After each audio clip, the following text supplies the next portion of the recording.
Alright folks, you're watching the Sergeant Slides YouTube channel and this is Stu's Garage. Welcome back. Alright folks, so basically we crashed the car in the last video. We got to make some repairs to it and it's crunch time here in Stu's Garage. We've basically got less than 48 hours to get this car track ready, and I absolutely hate crunch time videos, but here goes another one. Same scenario as before. The poor Cobra is broken. Capital Raceway, which is a drag strip, is having their grand opening drift event. They just made a new skid pad for us for drifting. It's going to be basically the first dedicated drift spot in Maryland, and I'm hoping to get poor Cobra ready. I was going to make a surprise return in the Mustang, but unfortunately that's just not going to happen. I've been prepping to get the cars together, and I unfortunately spent a week in California against my will. They canceled all the planes, and now I'm back, and I just have today and tomorrow to get the car ready. So the Mustang is going to continue to sit on the side. We're going to get that fixed in the next week or so. Main focus right now is just getting this thing back on the road. So I've been doing a little work already. Thomas and I actually went and bought a whole nother Miata because it's actually not easy to find Miata parts anymore, just to get this guy. So we got this knuckle off of there, and what I have to do, because my brake setup and everything is all different, I have to cut these tabs off. I have to weld new tabs for the brakes that I have and the dual calipers that I have. Gotta take the broken stuff off the car, and we're gonna show you how janky the repairs are that we did at the track to get that going. But it's still all jacked up. It's rolling and it's functioning, but it's not really right.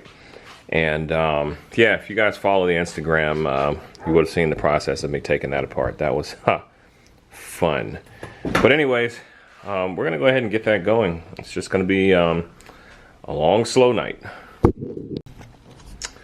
Oh yeah, also we have to repair the axle. We tore up the boots. This is the wrong boot, so we're getting off to a great start.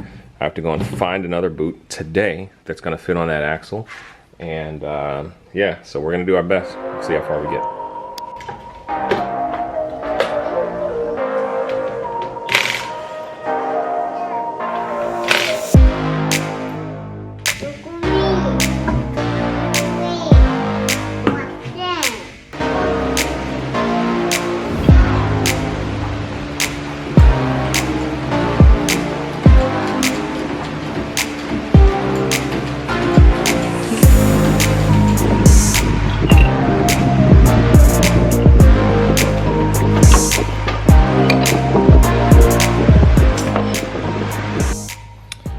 Alright guys, now would be a good time to show you guys some of the hackery that took place at the track to get this thing going again. So basically, when I hit the wall, the knuckle sheared off right here, snapped. So we basically stuck it back together as close as we could get it. Thomas welded that thing the best he could underneath the car, and then once we got it back together, things didn't quite line up to the control arm. So we chopped the top of the knuckle and then welded that back together. Also, in the process, the CV axle, or axle shaft, or whatever you want to call it, separated and pulled out and basically tore both of the boots in half. So this is literally being held together with Flex Seal and zip ties to keep some of the grease in there, just enough for it to go around the track a couple more times. So we're going to go ahead and replace the boots on this axle, repack it with grease, and unfortunately we bent the bolt that holds this together, and I think we're going to have to do some serious cutting in order to get all of this off of here without damaging the control arm. I think what I'm going to do is probably chop that back off, and then chop here, and then try to tap everything out from left and right. That's going to be fun.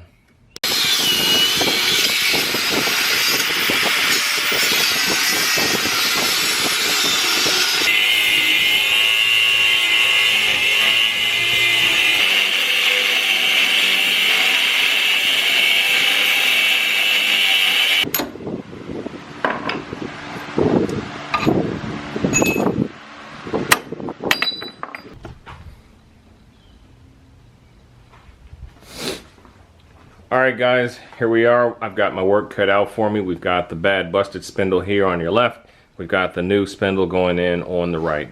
So basically earlier what you didn't see on camera was me disassembling this thing from the donor car, and that's the control arm over there. And I was really careful to preserve as much as I could, because based on what we were doing at the track, I knew that this bolt here was bent and I probably wouldn't be able to save it. So I just took a lot of extra care to make sure that I didn't destroy this bolt, because they were both seized to the control arms. It's just that having this off the car made it much easier for me to see what's going on, and also this not being broken made it easier for me to see. These things, like everything else on the Miata, are not easy to come by, so like I said, I'm glad that I was able to save that. Next thing up that we're gonna have to do is press out the, this is a custom hub. This is actually a Cobra. It's actually not a Cobra hub. This is a T-Bird hub. I should have used the Cobra hub. Long story short, I'm not going to even get into it, but this is a T-Bird hub, and it was milled down so that it could fit inside of a Miata wheel. So this is a Miata wheel bearing. So basically that should be able to just go right into there, and then the hub goes in, but I have to wait and see how the hub comes out of here, if the bearing comes apart. I'd love to be able to press the whole bearing out as one piece and then just transfer it over here and not even deal with that. We will see what happens. I also want to take this time to highlight me and Thomas's handiwork on our amazing dual caliper setup brackets. So this is the handbrake side and this is the regular brake side. These are normal, as you can see. This side looks super janky, but I can assure you that this side is probably stronger than the other side, even though it's a little bit ugly. We basically used scrap metal from other parts of the car, I think from the other brake rotor bracket, and we chopped it up and we put it on there and we spaced it out, and yeah, that's that. So I have these tabs here that I was thinking about using to put on like such, but based on the dimensions of these, I think these are actually going to be more correct. And I think it'd be better for me to actually cut these off and get them spaced out and then put them back on here. Alright guys, after examining this thing, I think the only choice that I have is to try and push the hub out separate from the bearing. Unfortunately, the potential for pulling the inner race out with that is pretty high. The problem with that is once this race comes off with the hub, this is the old hub that I chopped up to get off, I'm going to have to do some cutting to get that off, and I'd really prefer not to do that, but that's what it may come down to. I may have to take the angle grinder to that, and it's going to destroy the bearing, which I was really hoping not to do, just because parts are so few and far between, and I don't have anything readily available, and the event is less than 24 hours away. Alright guys, I just tried in the press and that just didn't really work out on this tiny press. I just tried with my 10-ton puller and there's no good way to hook that up. So the new plan is I'm going to completely obliterate this knuckle. I'm just basically just going to cut pieces off of it until I expose the bearing. The advantage behind that is I'm going to get to reuse the bearing that's already in there and just slap the whole unit directly into there. And I won't have to worry about what if I'm super shaky on whether or not the new bearing even fits. 9 times out of 10 it will, but you know, every once in a while you get things that just don't work out. So this basically allows me to preserve everything that I know is already working, and I can just take it out and put it over there. Also, while I'm at it, I'm going to go ahead and cut the OEM tabs off of this guy and re-weld them onto that guy. That way things will look a little bit prettier in the end. Alright guys, good news and bad news. It's like 1 a.m. Let's see. I've got the axle rebuilt and ready to go, and that's ready to go back inside the car. Unfortunately, I backed myself into a corner on this hub install. Tried to make a shortcut and press the whole bearing and hub in at the same time, and it jammed up against the snap ring, which you can see down there, and now I can't get the thing back out. My press is not large enough. The alien butt probe is not basically able to grab onto that thing the way that I need it to do, and it's stuck. So I'm gonna have to hit up Steve first thing in the morning and try to go over and use his large press that whole thing back out, and try to put the new bearing in and the snap ring and everything and do it properly, and then get everything back on the car. On top of all of that, the front end is wacky. I have no idea why, and I have to do a eyeball alignment on that because I have no time to get that thing to the alignment shop. So we're really taking this thing down to the wire. I am not very optimistic at this point, but I'm still going to do my absolute best, and we'll see what happens. Alright folks, I gave up for the night, but then a bright idea popped into my head to actually use the alien butt probe the way it was meant to be used. So I reinstalled the Knuckle and I hooked it up the way it was supposed to be. Sorry I didn't show you that process. It actually requires 3 hands. And I was able to push part of the hub and bearing out. So now, as you can see, the hub has the inner race on there. I got to figure out how to get that off, and I have to figure out how to get the rest of the pieces out of there, and then I can press everything back in the way it's supposed to be.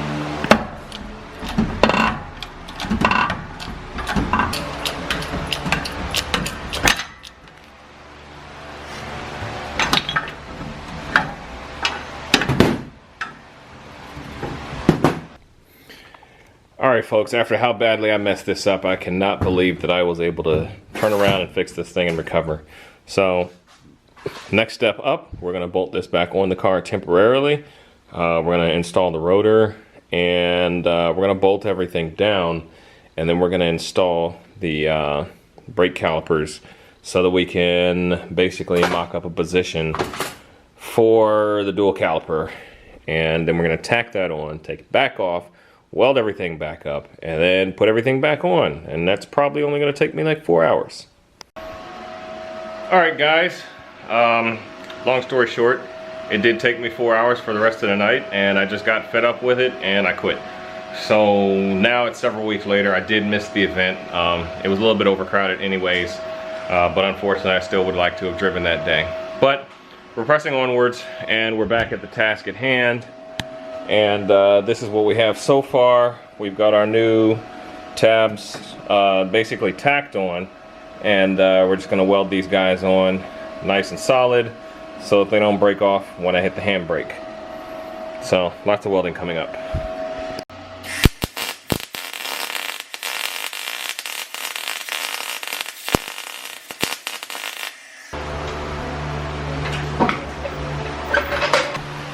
Alright guys, here it is, mostly put back together, and there's still a couple of other parts that we need to look at and replace. The wheel spacers that I had on here actually got severely damaged, and there was about to be some more serious issues. As you can see, the holes are egg-shaped now, and that just comes from me letting them get loose. So future precautions, make sure these guys are tight. These things, they're all galled up. I got brand new ones. Unfortunately, the hub-centric size is incorrect, so I got to get that fixed as well. Alrighty folks, it is now several months later, and getting to my footage, and I realized that I never filmed an outro for that video, so that's basically what this is here. But jumping back to the last clip, what I was explaining was, or what I was showing you guys, is how jacked up my wheel spacers are. And this car right here, Drift Fox, has been running wheel spacers for years, many track days, no issues, all kinds of stuff. I've crashed that car with wheel spacers on. I've blown axles with the wheel spacers on. I've had successful track days with wheel spacers on. I've never had an issue. The reason why those wheel spacers on the Miata were so beat up is because from day one, when that car hit the street, test driving and things like that, those wheel spacers were loose. And once you damage them, you can't undo the damage. And I actually drove it like 1 or 2 events with the wheel spacers loose, and I didn't know what it was.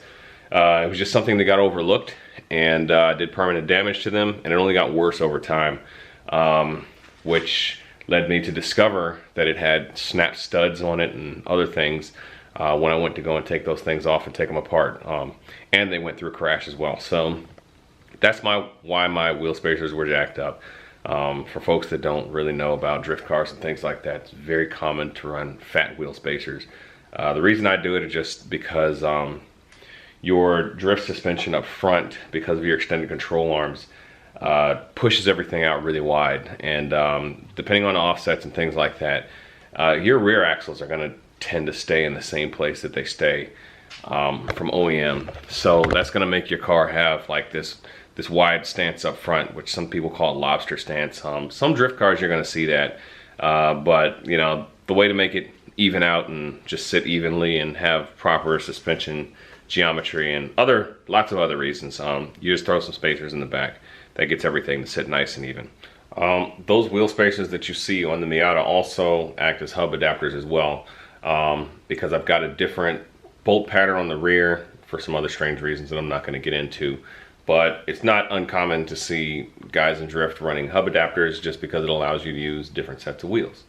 So anyways, that's the reason why the spacers are on there. We did get the car fixed. We have run the car. Well, have we? No, we haven't run the car again since I crashed. It's pretty much been sitting. So next video up, we're going to talk about this stuff that's on the workbench. And this guy right here, I'm going to tell you about what that is. And yeah, we're just going to talk about it in the next video. So look out for the next one, and we'll catch you next time.